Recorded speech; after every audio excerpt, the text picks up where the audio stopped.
We thought that it would be fitting tonight to start the evening in remembrance of a key figure in the rescue community. A lot of people in this room did know Debbie Groves, and many, please, yes, round of applause.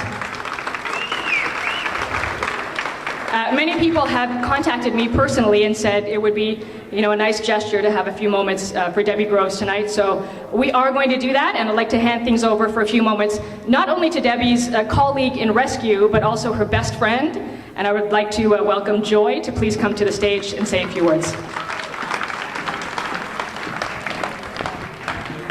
If you can hold both of them, that would be ideal. Oh, yeah. Goody. Okay. So you see, she's lucky she had something in her hands to. What do you do with your hands? Give me your. Well, there you go. It's better than going like this. I'm not used to this. Obviously, these young ladies have a lot of experience to do one heck of a job when it comes to addressing a crowd. But a very wise woman told me today, she said, focus on a friendly face and you'll get through it. There's so many of them, so I'm going to get through it one way or another. First of all, I'm honored to be here to talk to you about two topics that are very dear to me. Rescue and a very good friend and mentor. Excuse me. It's all very fresh.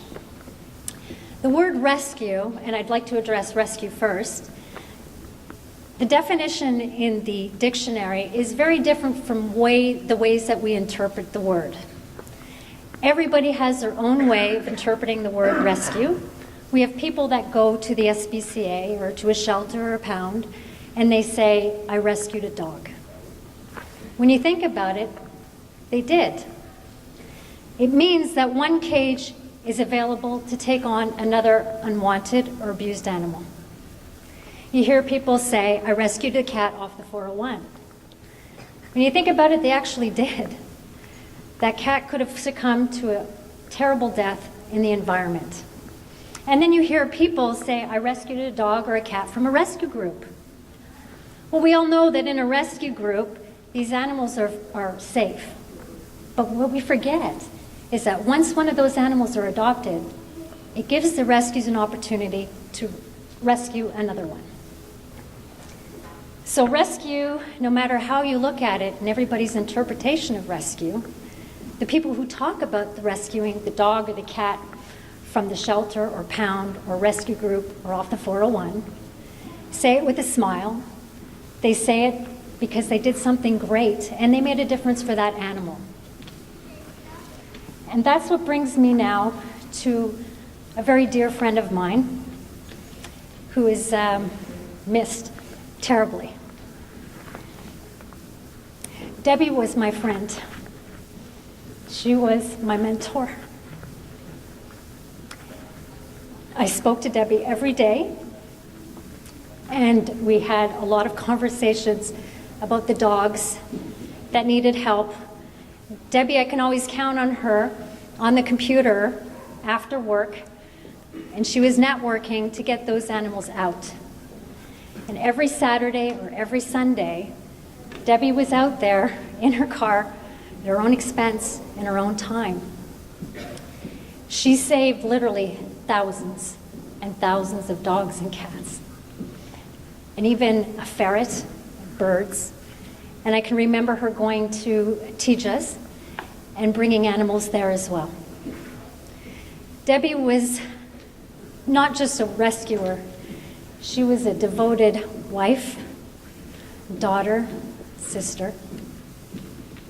She was loved by many, many rescues and loved by many people in the community. And she's missed terribly. So I just had to let everybody know, because Debbie, there are people that know the name Debbie Groves and there's people that don't know. And I wanted to make sure that she still lives on in everyone. So to all the rescue groups, when you hear that whisper in your ear to save that one, it's her. She's asking you to do it, and we need to carry that legacy on. We need to work together, the rescues and the shelter, in order to continue her work. Debbie was a vivacious person with an infectious smile. She had the best hugs. And I love her dearly. Thank you.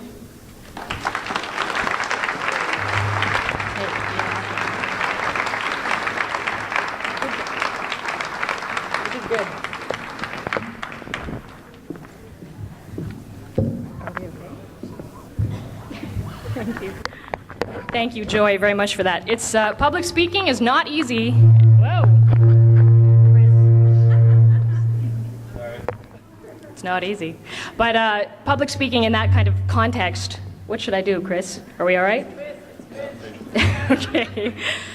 Is really quite something else. So thank you, Joy, very much. And we really wanted to recognize Debbie here tonight. So thank you for allowing us this moment. So here's what's going to happen tonight, everybody. There are 3 Guardians Best Foundation grants to give away in the amounts of $500, $1,000, and $2,000, as well as 2 special grants this year. We also have about $3,000, as I mentioned, in raffle prizes. You can purchase them at our tent. 1 for $2, 3 for $5, 10 for $10, and we're going to be selecting raffle prize winners all through the night. And actually, bags 1 and 2, Liliana, bags 1 and 2 in just a few moments. So get your raffle tickets ready, because we're going to be doing that in just a moment. We also have 2 additional special grants to get to this year as well. So we're going to dive right in with our 3rd place grant. And I'm going to welcome back to the stage to do the honors Susanna, event chair, to hand out our Guardians Best $500 grant. And if it is your rescue, we ask if you're comfortable with it to come up and say a few words and a few thank yous to your volunteers, or whatever, or sing Islands in the Stream. It's okay. We're all friends here. Do whatever you like. So here we go. Let's welcome back to the stage Susanna for the Guardians Best grant number 3.